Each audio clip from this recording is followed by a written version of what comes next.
cuenta que alguien de su reino se había rebelado contra el mismo reino, contra el mismo el reino que básicamente el rey dirigía. Oh, gran sorpresa se lleva este gran rey, que cuando va a ver a la persona que tenían encarcelada, se da cuenta que que los había traicionado era un gran amigo de su infancia, y no sabía qué hacer. Así que este rey dice: yo no puedo dejar a mi amigo y no puedo traicionarlo. Está bien que él me traicionó, pero yo no le puedo hacer lo mismo.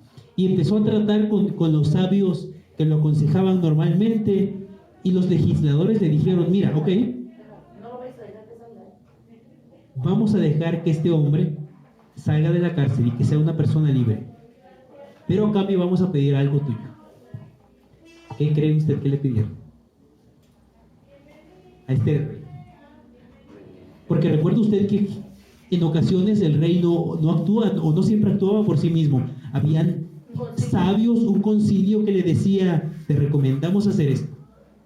Y este concilio le dijo: ok, hazlo, pero necesitamos algo de ti. Obediencia. ¿Cómo? Obediencia. Obediencia, por acá dice el hermano. ¿Quién más? Por acá.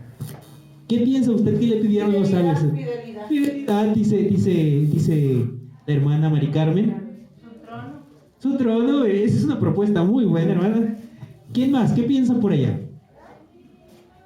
¿Qué cree usted que le pidieron al rey los sabios? Su reino. De manera interesante, le dijeron: el traidor solo puede ser liberado si el hijo del rey ocupa el lugar del prisionero. Básicamente era su hijo. Y cuando usted dice: qué injusto, el prisionero debería morir por haber traicionado a su rey. Lo triste es que nosotros estamos de la misma forma. Aquel que no debía venir a morir, el hijo del rey, dio su vida solo para que nosotros fuéramos salvos. Y me encanta esta historia porque ilustra de una manera bastante palpable qué es lo que Cristo vino a hacer por nosotros, que no merecía, que no merecemos, y a veces aún así ni siquiera aceptamos. La vida, exactamente.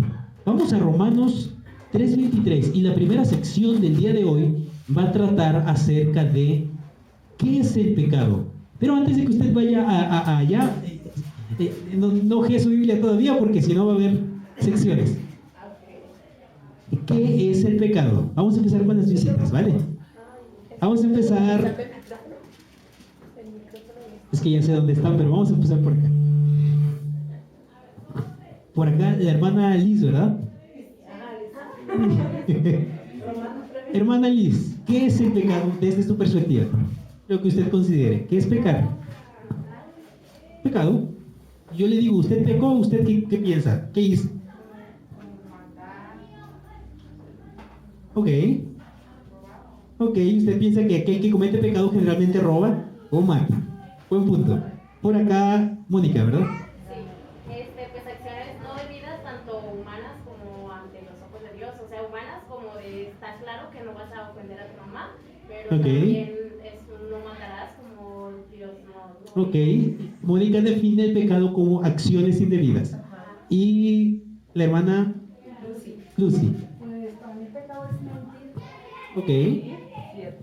Mentir. Ok. Me parecen definiciones bastante interesantes. Pero la Biblia me parece bastante curioso que define el pecado más allá de una acción. La define como una traición, y aún más allá como una condición. Es decir, usted nace siendo pecador. No hay forma de librarse de eso. El nene en su inocencia es pecador. Los niños en su inocencia son pecadores, porque el pecado no es algo que yo haga generalmente. Es un asunto de que como Adán y Eva pecaron, y por cuanto todos pecaron, dice Romanos, estamos destituidos de la gloria de Dios. Lo interesante es que los nenes, al principio, cuando ni siquiera hablan, no pueden decir cosas inadecuadas, Sin embargo, la Biblia lo define y dice que a pesar de ello, ellos son pecadores también. Es decir, el pecado no es algo, normalmente no es algo que yo haga. El pecado es algo que viene dentro de mí. Y que aunque, ¿por qué? Porque mucha gente me ha tocado y me comentan, yo no hago nada malo. Yo sirvo a los demás, a veces barro la banqueta de mi vecino, yo no le hago mal a nadie, yo no mato, yo no robo, yo no hago nada. Soy un buen ciudadano, nunca me han multado, nunca me han metido a la cárcel. ¿Cuál es el problema conmigo entonces?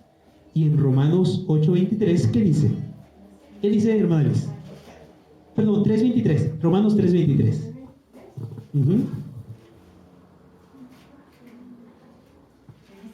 ¿Puedo leerlo? Adelante. Por cuanto todos pecaron y están destituidos de la gloria de Dios y son justificados gratuitamente por su gracia mediante la redención que es Cristo Jesús. Amén. Dice el texto bíblico que todos pecaron.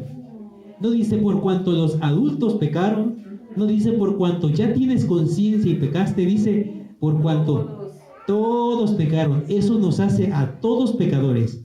El bebé que viene en el vientre de la madre, tristemente también sufre las consecuencias del pecado que ya vimos ayer, que proviene al principio de Lucifer, que posteriormente se convierte en Satanás, y al venir a esta tierra y Adán y Eva caer, nosotros ahora formamos parte de este mundo de pecado, así sea que el nene venga aún en el vientre. Ahorita vamos a ver cuál es la solución a este problema. Vamos a Primera de Juan 3:4 y vamos a encontrar también otra definición de pecado. Primera de Juan 3:4. Si usted lo tiene, adelante, puede leerlo. Cualquiera que comete pecado transgrede también la ley, pues el pecado es transgresión de la ley. Dice la Biblia que el pecado no es solo una condición, el pecado es también una acción. Claro, también como yo de manera natural soy un pecador, el pecado me lleva a cometer más pecados, el pecado natural que viene dentro de mí, que no lo puedo evitar, me lleva a cometer más pecados. Y tal como lo leyó la hermana Mari Carmen, el pecado no solamente es una condición, es una acción. A su vez, esa acción es infringir la ley de Dios. Y en este caso son los 10 mandamientos.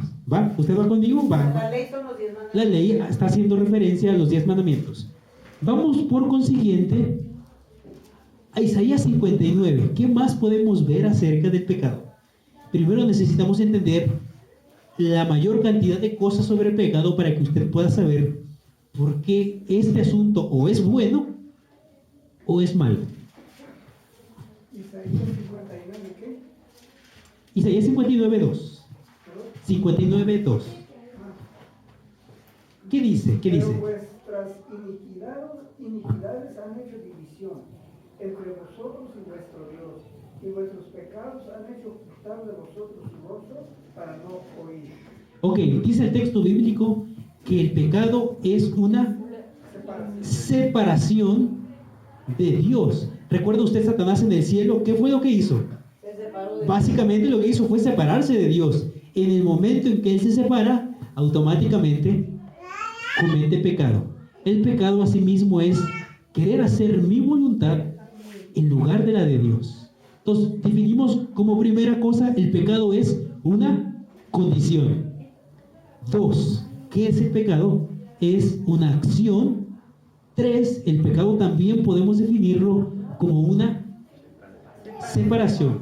Entonces, por tanto, si entendemos que el pecado es una separación, todas aquellas personas que dicen, yo no quiero nada que ver con Dios, pues están diciendo básicamente, el pecado que habita en mí, quiero que sea mío y no necesito de Dios. Automáticamente se vuelven personas pecadoras, según lo define la Escritura. Y tercer y cuarto, Primera de Juan 3:8. Ahí mismo está, me parece. Sí, Primera de Juan 3:8. ¿Qué más es el pecado? El que practica el pecado es del diablo, porque el diablo peca desde el principio. Para para esto apareció el Hijo de Dios, para deshacer las obras del diablo. Ok, número 4. ¿Qué más es el pecado?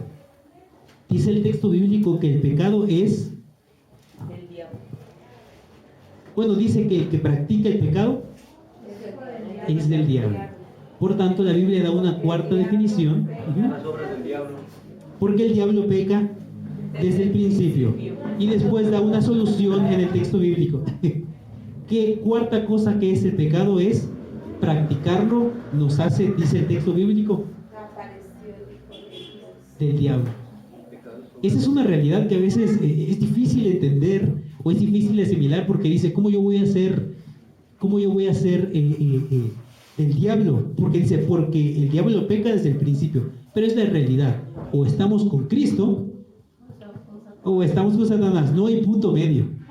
O estamos con uno o estamos con otro. No hay término medio. No hay término medio. Yo no puedo decir yo estoy en el medio porque ¿de qué manera estoy en el medio? A ver, debe usted, si usted me da una explicación lógica, trataremos de entenderla, pero en realidad o estamos del lado de Cristo o estamos del lado de Satanás. Los ángeles tenían que tomar su decisión. No podían quedarse, bueno, pues vamos a hacer un punto tercero. No había forma de hacer eso.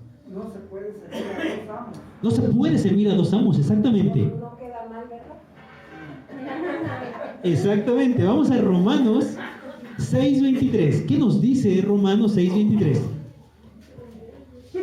¿Y por qué esto del pecado? Ya que usted entiende qué es el pecado, ¿por qué el pecado es tan malo para mi vida? Usted ya sabe que el pecado es una separación de Dios, que el pecado es aparte, ¿qué más? Porque la paga del pecado es muerte, mas la dádiva de Dios es vida eterna en Cristo Jesús, Señor nuestro.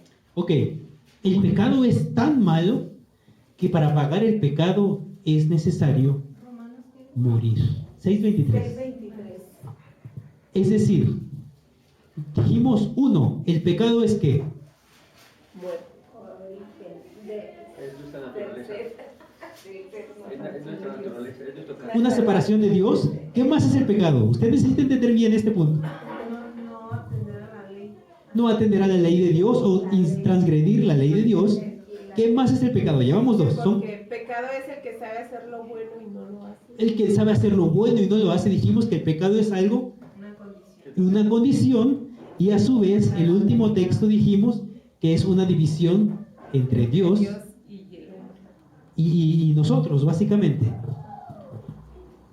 También dijimos ahorita que el pecado es, La paga del pecado es muerte. la paga del pecado es la muerte. Por tanto, si yo soy pecador de manera natural y no hay manera de bañarme 20 veces y que se me quite el pecado, sí o sí, sí se bañaron hoy, ¿verdad?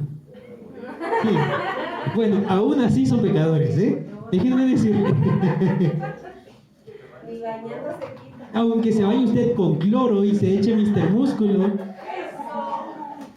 somos pecadores. Y es triste, porque el plan de Dios, tal como lo vimos ayer, era que viviéramos eternamente y que pudiéramos gozar delante de su presencia, pero en el momento en que Adán y Eva deciden transgredir la ley de Dios, en ese momento se crea una separación. De hecho, lo podemos ver en Génesis cuando en lugar de acercarse Adán y Eva a Dios, lo que hacen es esconderse de Él.